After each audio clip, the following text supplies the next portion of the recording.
अस्सलाम वालेकुम रहमतुल्लाहि व बरकातहू।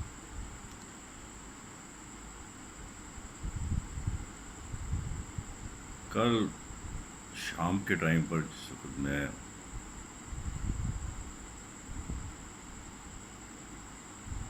खेवड़ा स्टेशन के ऊपर गया तो जब खेवड़ा स्टेशन को देखा तो मेरा ज़हन उसे देखकर कई दहाइयाँ पीछे चला गया और बचपन में चला गया कि जब कभी यहाँ हम ट्रेन के ऊपर आया करते थे।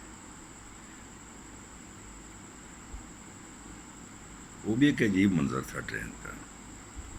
उस ज़माने में मोटरवे का तो तस्वुर भी नहीं था अभी, और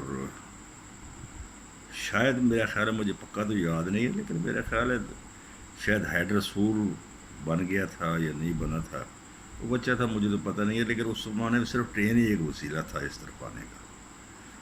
बसें थीं तो बहुत कम थीं, या जो कुछ भी था तो हम ट्रेन से आया जाया करते थे वालिदैन के साथ। तो उस ज़माने में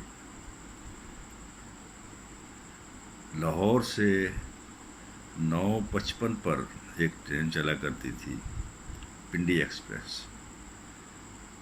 इसके साथ खेवड़े का एक डब्बा लगा करता था। तो उस डिब्बे में तकरीबन खेवड़े के या इस तरफ मलकवाल या इस तरफ के जितने मुसाफिर होते थे सारे उसमें सवार होते थे। तो 9:55 पे ये चला करता था। उस ज़माने में काले इंजन हुआ करते थे, ये दूसरे डीजल इंजन अभी तक नहीं आए थे। तो उस काले इंजन का भी एक अजीब रिदम होता था चलने का। पहले ज़बरदस्त किस्म की आवाज़ें निकालनी उसने, फिर विसल देनी, फिर उसके बाद जनाब आहिस्ता आहिस्ता आहिस्ता आहिस्ता आहिस्ता स्पीड पकड़नी उसने। तो बच्चों के लिए उसमें बड़ी दिलचस्पी थी। हम लोग खिड़कियों से, क्योंकि उसकी स्पीड ज़्यादा नहीं थी, तो खिड़कियों से अक्सर सर बाहर निकाल लिए करते थे। रेल भी अपना लाइन भी उस ज़माने में सेफ़ होती थी, इतने ज़्यादा खंबे और ये चीज़ें नहीं होती थी जैसे खुदा न खासा कोई हादसे का ख़तरा हो। तो अक्सर हम छोटे बच्चे होते थे तो सर बाहर निकाल कर बैठ जाना। बड़ी ठंडी ठंडी हवा लगा करती थी रात के टाइम पर। तो बड़ा मज़ेदार सफ़र था उसका। हर स्टेशन पर उसने खड़ा होना और उसी तरह वो एक रिदम के साथ अजीब अजीब आवाज़ें निकाल कर उसने चलना। और तो वैसे भी उम्र ऐसी थी कि उस ज़माने में हर चीज़ वैसे ही बड़ी प्यारी लगती थी। मुझे याद आता है कि एक दफ़ा हम इसी तरह सफ़र करके आ रहे थे, तो शायद शाहदरा से एक पहलवान सवार हो गए उसमें गाड़ी में। तो पहलवान माशाल्लाह तकरीबन कोई गुजरांवाले के पहलवान थे। गुजरांवाले के पहलवान तो वैसे ही मशहूर हैं। तो वो तकरीबन मेरा ख्याल है 1 फुट तो उनकी गर्दन ही मोटी हो गई। तो वो गाड़ी के दरवाज़े में खड़ा हो गया। लाचा उसने पहना हुआ था, नीचे खुस्सा और ऊपर जनाब तरीज़ों वाला कुर्ता पहना हुआ था। तो गर्मी काफ़ी थी। कई बेचारे नहीब किस्म के लोगों ने उसे कहा कि पहलवान जी ज़रा आगे से हट जाओ, बच्चों को हवा आने दो। लेकिन जब वो घूर के देखता पलट के, बेचारे सारे चुप कर जाते, उससे कुछ कह ही नहीं सकते थे। तो रस्ते में चलते चलते उसके साथ एक लतीफ़ा हो गया। कोई शरीफ आदमी नीचे बैठा हुआ था, शायद उस वो कुछ कर तो नहीं सकता था, लेकिन उसने काम ये दिखाया कि उसके एक खुस्सा उसने पाँव से निकाल कर उसके ऊपर पाँव रखे हुए थे। तो उसने आराम से उसके पाँव में ख़ारिश की और खुस्से का एक जूता निकाल लिया और उसके नीचे कैंची की चप्पल रख दी। फिर इसी तरह दूसरे पाँव में ख़ारिश की, उसने पाँव उठाया और उसने फिर उसके नीचे भी कैंची की चप्पल रख दी। पहलवान सब खड़े हुए थे मस्त। जिस वक्त उनका मतलूबा स्टेशन आया, शायद मेरा ख्याल अहमदाबाद उतरना था उन्होंने, तो जब उन्होंने नीचे देखा तो नीचे तो कैंची की चप्पल थी। खोसा मेरे ख्याल काफ़ी उनका कीमती था। उस ज़माने में लोग सोने की तारों का बना हुआ, जिसे ज़री खोसा कहते हैं, वो खोसा पहना करते थे।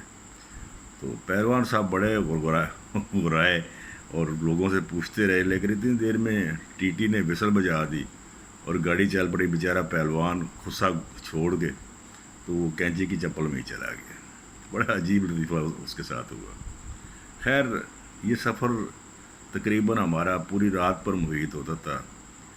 इस ट्रेन ने आहिस्ता आहिस्ता सफ़र तय करना, और लाला मूसा उस ट्रेन ने इस डिब्बे को उतार के, जो खेवड़े वाला डिब्बा था, उसे वहाँ छोड़ के बेयारो मददगार तो खुद पिंडी चला जाना। फिर तकरीबन 2 घंटे के बाद पिंडी से एक ट्रेन आया करती थी। जैसे मुझे याद पड़ता है कि चनाब एक्सप्रेस थी या कौन थी। तो चनाब ने इस डिब्बे को पकड़ के साथ लगाना और लेकर इसको मलकवाल जाना। तो मलकवाल जाकर फिर उसने इसको छोड़ के खुद भेरा के लिए आगे निकल जाना, तो सरगोदा के लिए, भेरा के लिए। तो ये फिर 2 घंटे 2.5 घंटे वहाँ लावारस पड़ा रहता था अपना ये डिब्बा। तो फिर वहाँ से एक ट्रेन ने आना और उसने इसको साथ लगाना मलकवाल से, तो साथ लेकर तो फिर आहिस्ता आहिस्ता मंजिल की तरफ रवां दवा हो जाना। रास्ते में हमारे लिए एक और बड़ा दिलचस्प चीज़ थी कि पानी की किल्लत तो खैर अब भी उस इलाके में काफ़ी है। तो उस ज़माने में रास्ते में एक स्टेशन आता था सोडीवाल। तो सोडीवाल जो है, वहाँ उनको बेचारों को पानी बिल्कुल नहीं था, क्योंकि कोहे नमक के नज़दीक थे वो लोग। उनके पास पानी शायद बिल्कुल ही नहीं था। तो वो ये काला इंजन जो था, इसे यानी रेलवे की तरफ से हुक्म था कि वहाँ पर खड़े होकर पहले पूरे गांव को पानी देता था। गांव की औरतें नीचे खड़ी रहती थी मटके वगैरह लेकर, और उससे पानी भरना उन्होंने। तो जब सब लोग पानी भर लेते थे, फिर इसने आगे रवाना होना। तो खेवड़ा पहुँचना जाकर, खेवड़ा वहाँ से एक स्टेशन ही आगे था। तो हम लोग वहाँ उतर जाया करते थे। तो ज़ाहिर है वापसी भी हमारी इसी ट्रेन से हुआ करती थी। तो वहाँ से इंजन जो है उसको उल्टा के फिर इसको लगा देना घुमा के। तो वापसी में भी जो लोग पानी के रह जाते थे, उनको दोबारा वापसी में भी इसने पानी देना आकर सोडीवाल में। तो बड़ा एक ज़बरदस्त किस्म का सफ़र हुआ करता था, जो हम बच्चे बड़े इंजॉय करते थे। यहाँ से यानी तकरीबन 10 बजे चलना और सुबह 7 साढ़े 7 बजे वहाँ पहुँचना इसने आगे खेवड़ा में, और हमारा सफ़र इख्तिताम होना। उस ज़माने में टांगे ही हुआ करते थे, बस फिर टांगों में बैठकर अपने गांव चला जाना। मुझे वो पूरा मंज़र याद आ गया वो स्टेशन देखकर। अब तो बेचारा वीरान पड़ा हुआ है, अब ट्रेन भी नहीं जाती है। तो ज़ाहिर अब तो बसें काफ़ी फास्ट हो गई। अब जो सफ़र हमारा पूरी रात का हुआ करता था, अब वो तकरीबन 4 घंटे में तय हो जाता है। तो जब से मोटरवे बनी है, उससे काफ़ी आसानी हो गई है। और अगर वो बैराज के ऊपर से जाए तो ये भी तकरीबन 5-6 घंटे ले लेती है। तो स्टेशन देखकर मेरी सारी यादें ताज़ा हो गई।